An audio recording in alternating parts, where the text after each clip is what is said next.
Retomando aqui, irmãos, o sinal caiu. Tá? O sinal aqui está muito ruim hoje, a chuva. O sinal caiu.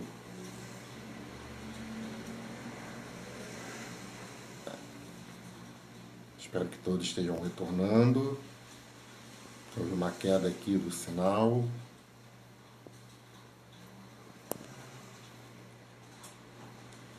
Todos retornando. O sinal está um pouco fraco em função das chuvas, né? Aí o sinal caiu. Bem, vamos retomar aqui o ponto da mensagem.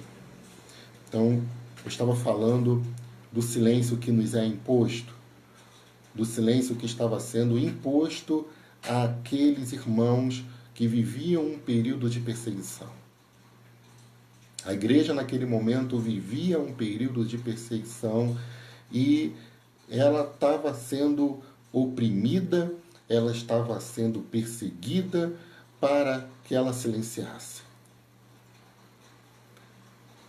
Aqueles que não realizavam o culto ao imperador, aqueles que não se dobravam diante de um culto ao imperador, oferecendo ofertas, oferecendo oferendas, eram colocados numa lista de pessoas não gratas e sofriam perseguição.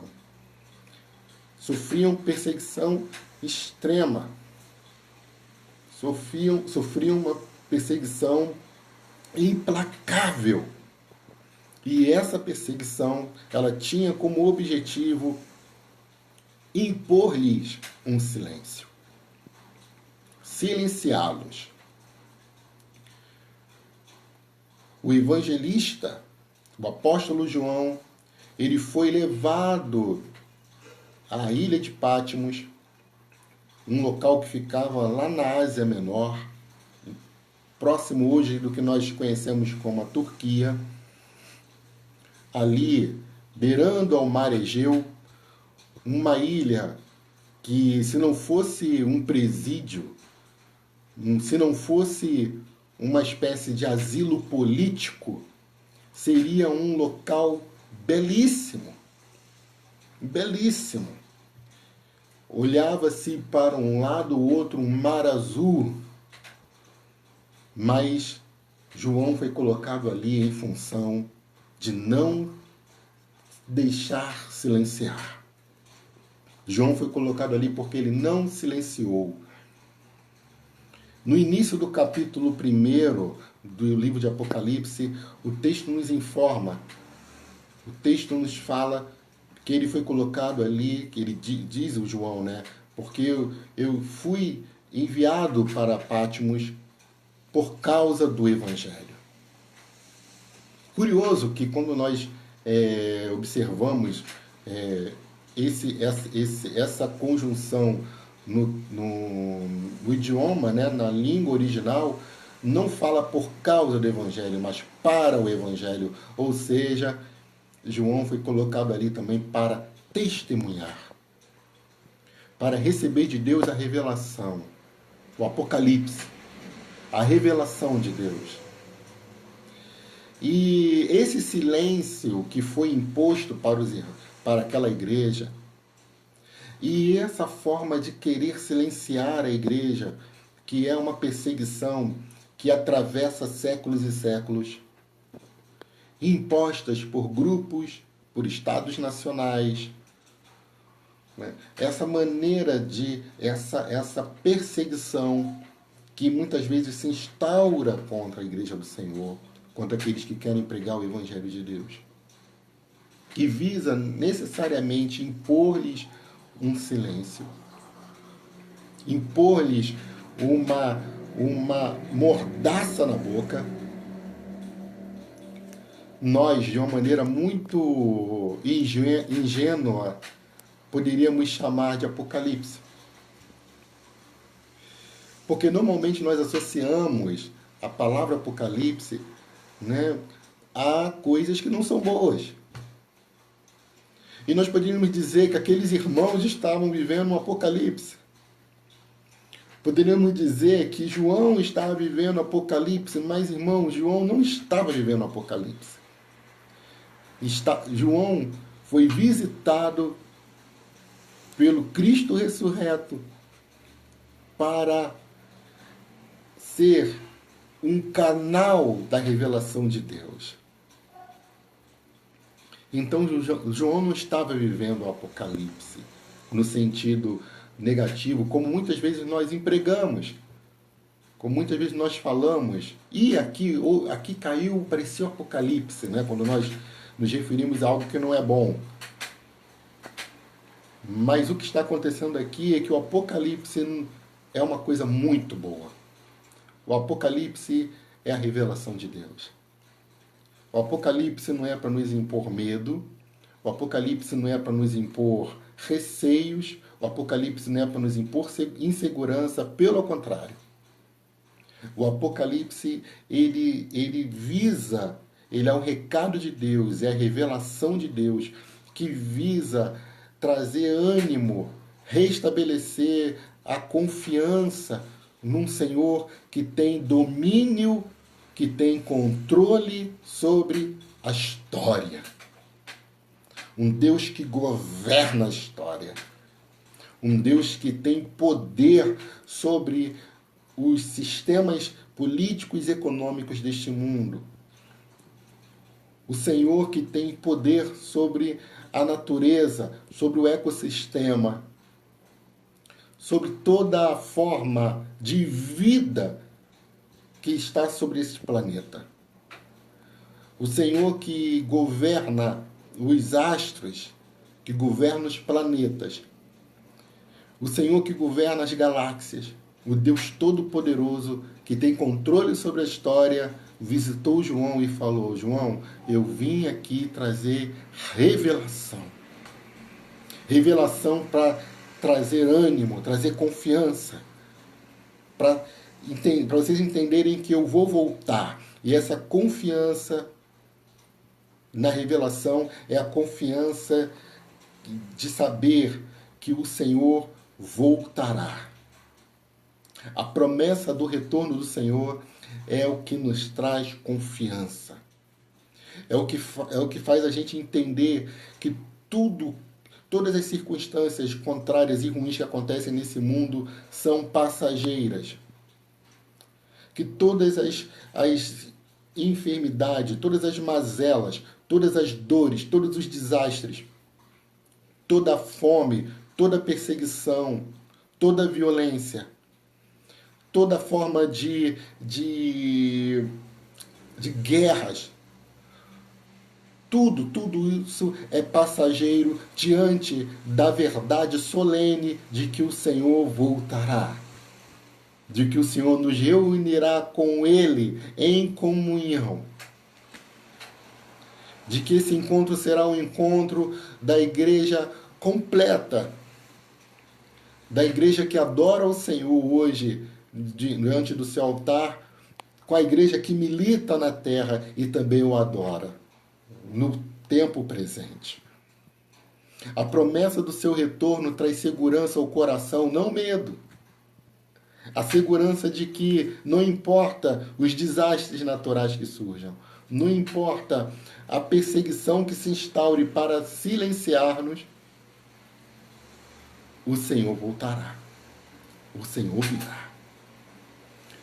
E se nós formos ler o livro de Apocalipse, e eu convido os irmãos a lerem o livro, nós poderíamos ler na seguinte perspectiva.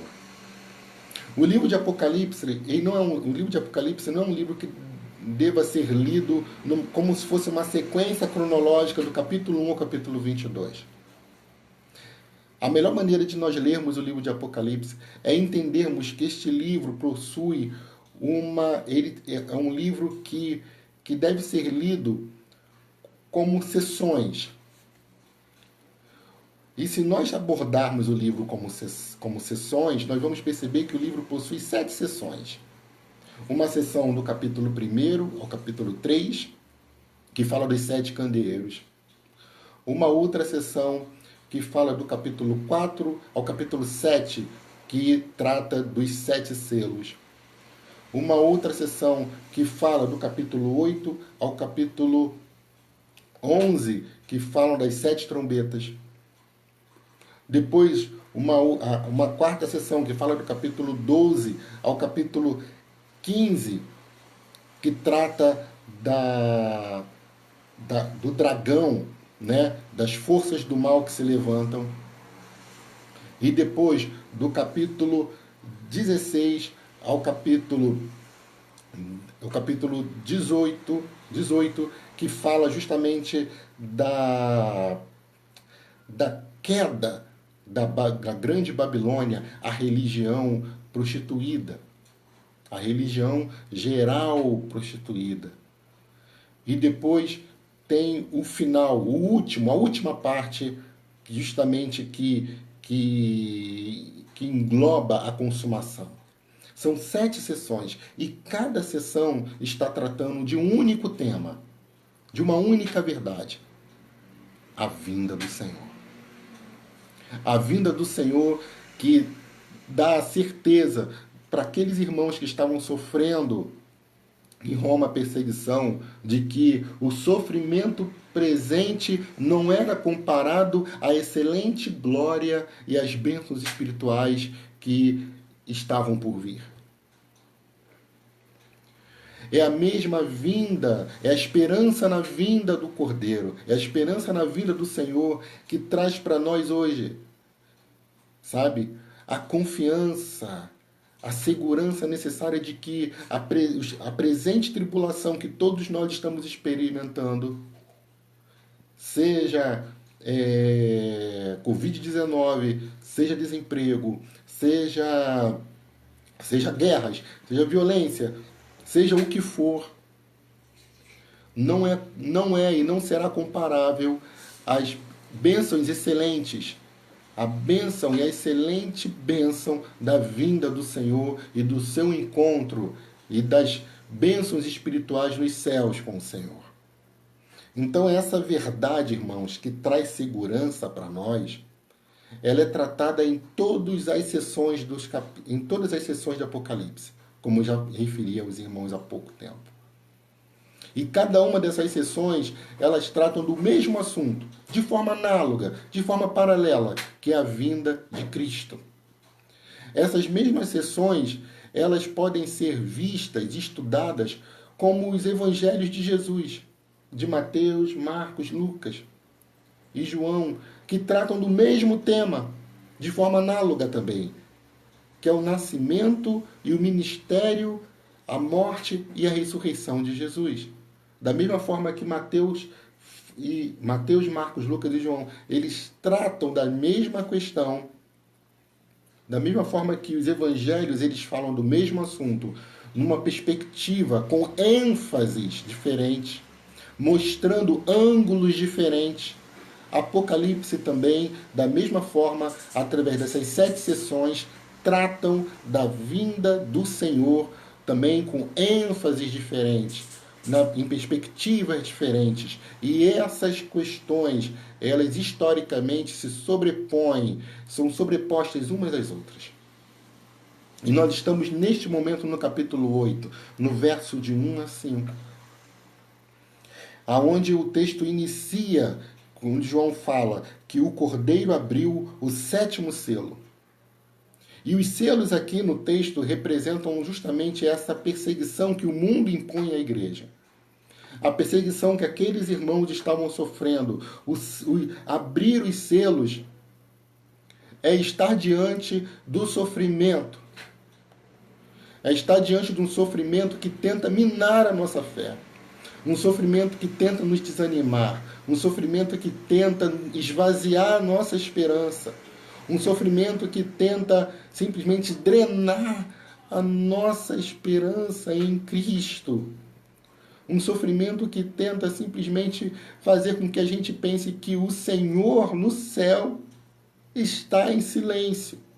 De que o silêncio no céu, ele denota uma indiferença de Deus. De que o silêncio no céu denota que Deus não está se importando conosco, se importando com o sofrimento. Mas o que esse texto está nos informando, o que o texto está dizendo, que os selos que se abrem, que justamente que é justamente essa perseguição imposta ao homem, imposta ao mundo, quer dizer, o mundo impondo essa perseguição à igreja, que essa perseguição, quem abre os nossos olhos para que entendamos essa realidade é o próprio Cordeiro. Abrir o selo é descortinar, sabe? É abrir as cortinas para que nós enxerguemos aquilo que já está lá. Aquilo que está presente que muitas vezes nós não queremos ver e não queremos compreender. Que o mundo milita contra a igreja do Senhor. E que assim como o Senhor foi perseguido, nós também seríamos perseguidos. E nós aprendemos no Sermão do Monte que a perseguição não é um castigo, mas ela é uma bênção. Porque ela nos identifica com a figura do Cordeiro. Quando em Apocalipse o texto fala do Cordeiro, ele está falando daquele que é obediente. O Cordeiro como a figura sacrificial. O Cordeiro como símbolo de obediência exaustiva, de obediência última. O Cordeiro como a expressão daquele que se submeteu voluntariamente à vontade do Pai. E não tem, irmãos, como nós, que somos cordeirinhos e que nos identificamos com o Cordeiro Santo, não experimentarmos aquilo que o Cordeiro voluntariamente escolheu experimentar, que foi morrer.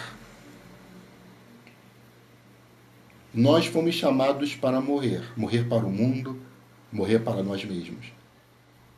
Morrer para os nossos desejos egoístas. Morrer para nossas fantasias insanas. Nós fomos chamados para morrer. Morrer para o nosso ego. Morrer para os ídolos que se erguem dentro de nós. É por isso que é o Cordeiro que abre o 7º selo. O texto poderia dizer que era o leão. Em outras passagens anteriores, principalmente no capítulo 5, fala do leão, que é Jesus. Mas não, o João faz questão de dizer que quem abre o selo é o Cordeiro. É o Cordeiro que abre o selo. É o Cordeiro que abre as cortinas da revelação para que nós entendamos aonde nós estamos. O mundo que estamos vivendo. As circunstâncias que nos cercam. Para que a gente entenda que nós não estamos na Disney. Que a Disney não é a realidade. A Disney é a fantasia. O mundo que estamos vivendo, sim, é a realidade. Com a sua beleza, com o seu caos, com as suas contradições, com seus antagonismos. O mundo que vivemos hoje. E o Cordeiro abriu o 7º selo e houve silêncio no céu. Nós falamos muitos silêncios que iniciamos a fala nos referindo a muitos silêncios. Falamos de uma série de silêncios. Mas esse silêncio no céu, irmãos, não é o silêncio de quem se acovarda, não é o silêncio de quem se acomoda, mas é o silêncio diante do que estava por vir. Esse silêncio no céu não é o silêncio da indiferença, não. Não é o silêncio de se nós estivéssemos orando e Deus, de uma maneira sarcástica, como se quisesse nos fazer sofrer, ele silencia para provar a nossa fé, para ver se nós realmente vamos crer até o fim. Não. Não, não é isso. Esse silêncio, meus irmãos, é o silêncio diante da majestade da glória do Cordeiro. É o silêncio diante de um Deus que abre, que nos coloca no cenário de uma realidade que era a realidade do julgamento parcial do mundo. O sétimo selo, ele é nada mais nada menos do que o início das trombetas. E todo o céu fica observando aquela cena. E João fica em espírito, simplesmente observando de uma maneira espetacular aquele quadro maravilhoso. E o texto nos afirma: então vi 7 anjos que acham em pé diante de Deus, e lhes foram dadas as 7 trombetas. As trombetas, irmãos, elas se referem a um juízo que Deus imporia a um mundo que antes perseguiu a igreja. Percebam a sincronia do texto. Na sessão anterior, que vai até o capítulo 3, está se referindo aos selos. E os selos se referem justamente a essa perseguição que a igreja do Senhor vive e viveu e viverá durante toda a história. E em seguida, no último selo, no 7º selo, diante das trombetas que foram postas para os anjos, e essas trombetas dizem respeito justamente ao anúncio de um juízo parcial, não de um juízo que iria simplesmente exterminar a humanidade, não, mas um juízo parcial. Um juízo que iria ser aplicado sobre a natureza, sobre as águas, sobre a terra, sobre o mar e, finalmente, sobre o homem. Um juízo, como os irmãos podem observar depois, lendo posteriormente o capítulo 8, é um juízo que se abate de forma parcialmente, porque o texto fala que a terça parte do mar é afetada, a terça parte dos homens são afetados, a terça parte da terra é afetada, a terça parte, ou seja, é um juízo que tem ali implícito um cunho da misericórdia de Deus. E a trombeta é justamente, todas as vezes que o texto bíblico fala de trombeta, está se referindo ou ao anúncio de uma guerra, ou ao convite para que o povo de Deus se reúna, ou seja, trombeta fala em aviso. Tanto é verdade que a palavra de Deus nos ensina que quando o Senhor Jesus voltar, que os anjos tocarão a trombeta e aqueles que morreram em Cristo ressuscitarão em glória e nós seremos arrebatados e nos encontraremos com o Senhor nos céus. Tudo ao som das trombetas de Deus. E a trombeta, irmãos, aqui ela está se referindo justamente a esse anúncio, o anúncio de um juízo parcial.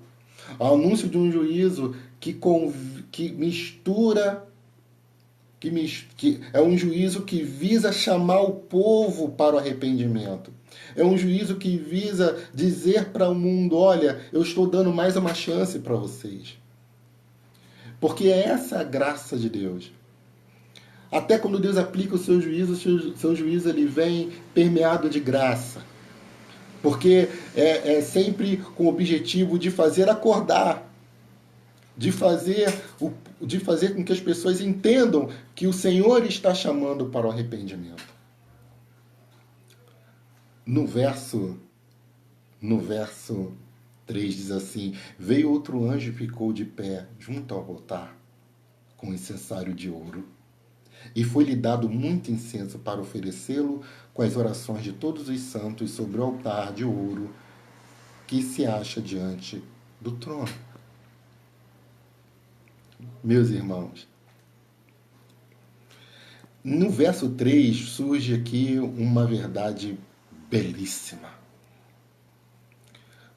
o texto nos apresenta uma novidade. Algo que é simplesmente extraordinário e que está presente também no verso 4, que diz assim: E da mão do anjo subiu à presença de Deus a fumaça do incenso com as orações dos santos. Que verdade é essa que insurge aqui no texto, no verso 3, nos versos 3 e 4? A verdade que está aqui é que o sétimo selo, ele é resultado da sua oração. Quando o cordeiro abrir o sétimo selo é resultado da sua oração. Da oração da sua mãe. Da oração do seu pai. Da oração de Abraão. Da oração de Isaac. Da oração de Jacó. Da oração de Jesus. Da oração de Pedro. Da oração da Isabel, da Kelly, da Ismênia, do Lorival, do Alan, do Mário, da Cíntia, da oração da Igreja Presbiteriana da Vila da Penha. É da oração de todos. As orações de todos os santos. A oração dos santos. No verso 3 fala, as orações de todos os santos sobre o altar. A sua oração está aqui. A minha oração está aqui. As nossas orações estão aqui, sendo erguidas, levadas ao altar do Senhor. Subindo junto a um incenso agradável, suave, cheiroso, que agrada ao Senhor. A abertura dos selos vem das orações de todos os santos, de orações de séculos e séculos e séculos, da oração dos nossos filhos, dos nossos netos. Essas orações de todos os santos, quando o Senhor abre os selos, quando o Senhor abre o sétimo selo, é o resultado dessas orações. Essas orações que chegam ao altar do Senhor, ao qual o anjo pega fogo do altar. O Senhor pega o fogo do altar e lança sobre a terra. E sobre a terra, o silêncio do céu se transforma em vozes, como diz lá no verso 5, e o anjo tomou o incensário e encheu do fogo do altar e o atirou à terra, e houve trovões, vozes, relâmpagos e terremotos. O silêncio no céu se transformou em vozes misturadas com trovões, em vozes misturadas com relâmpagos, em vozes que abalaram a terra, que abalam a terra com terremotos.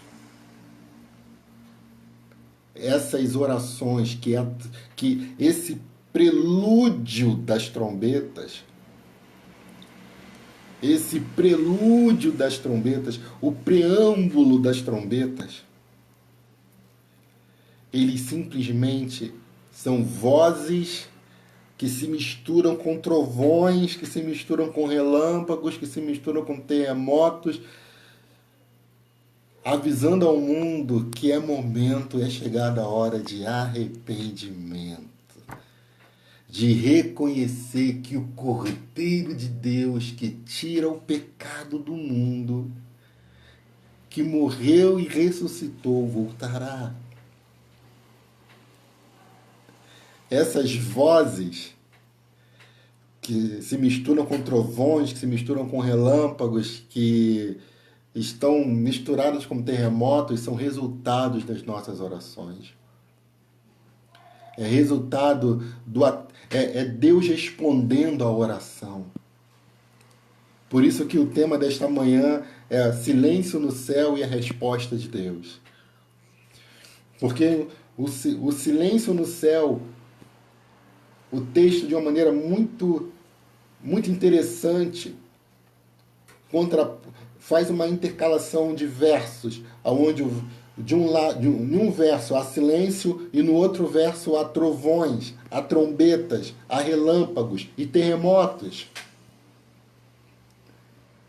E as vozes que ecoam na terra ao som de terremotos, as vozes que ecoam na terra ao som de trovões, são as vozes do Evangelho. É a minha voz, é a sua voz. É a voz daquele que clama em meio aos desastres. É a voz que clama quando há calamidade pública. É a voz que clama quando cristãos são executados no lado oriental do mundo.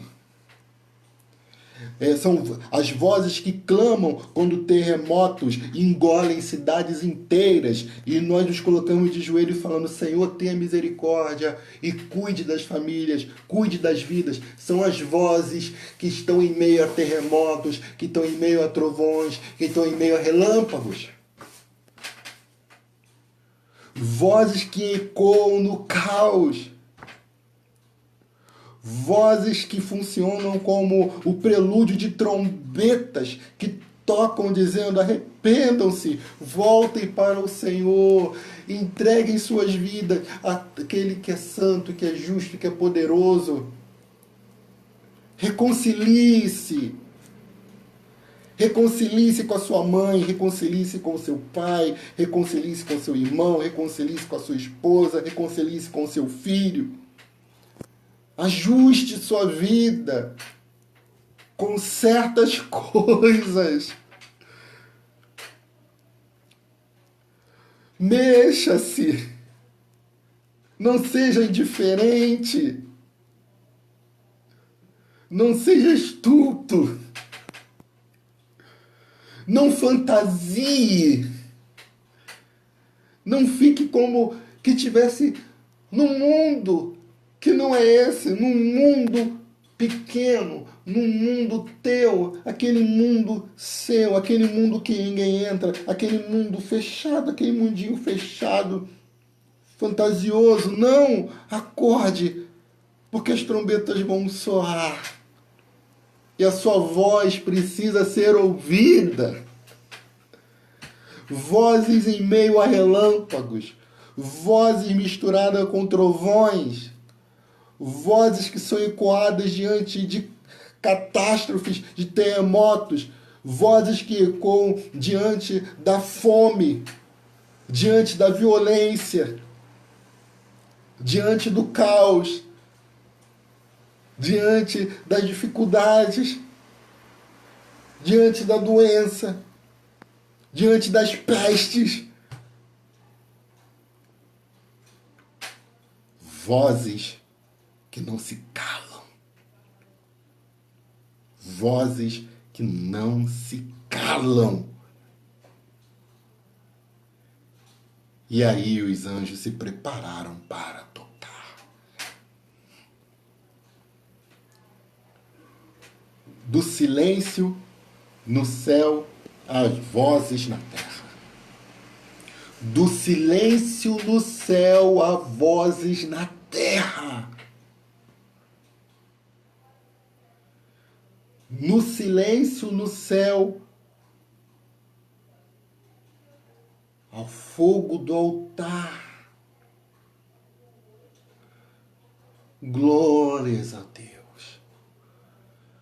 Louvado e glorificado seja o nome do Senhor. Porque o Senhor virá.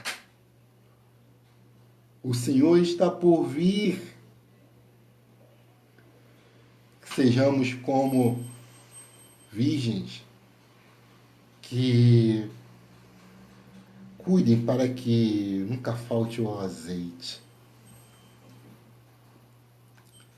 Que o Senhor, que nós sejamos sensíveis, irmãos, E que essa mensagem venha fazer com que a gente não se acomode. Que essa mensagem venha trazer para nós a certeza de que o Senhor vê tudo. Que essa mensagem esta manhã venha trazer para você o convite de que as tuas orações foram ouvidas pelo Senhor e elas estão sendo erguidas e levadas aos céus. Que a sua voz, que essa mensagem esta manhã, ela sirva para você ter a plena certeza de que o Senhor é gracioso, mesmo diante de juízos. Que essa mensagem esta manhã sirva para você, para nós termos a certeza de que o silêncio de Deus não é a indiferença de Deus. De que silêncio no céu não é a indiferença do céu. Que o silêncio de Deus não significa que Deus não esteja se comunicando, porque Deus se comunica também com o silêncio. E isso que nós entendemos aqui no texto também. Silêncio no céu e resposta de Deus. Silêncio no céu e resposta de Deus. Silêncio no céu e resposta de Deus. Palavra do Senhor. Que Deus abençoe a todos os irmãos. Que Deus abençoe suas famílias, amigos. Que a gente tenha essa palavra, silêncio no céu e resposta de Deus, firme nos nossos corações. E que o sofrimento seja para nós um breve momento diante da glória excelsa do Senhor. Que seja assim, na minha vida, na sua vida, nos nossos lares, os nossos vizinhos, os nossos amigos, para todos. Que assim seja, meus irmãos. Quero agradecer aos irmãos a esse momento de culto. Agradecer aos irmãos esse momento onde nós nos colocamos diante de Deus para ouvir a palavra, onde nós estivemos juntos esta manhã. E nesse momento irei impetrar a bênção apostólica para que nós encerremos esse momento de adoração a Deus. Glórias ao Senhor.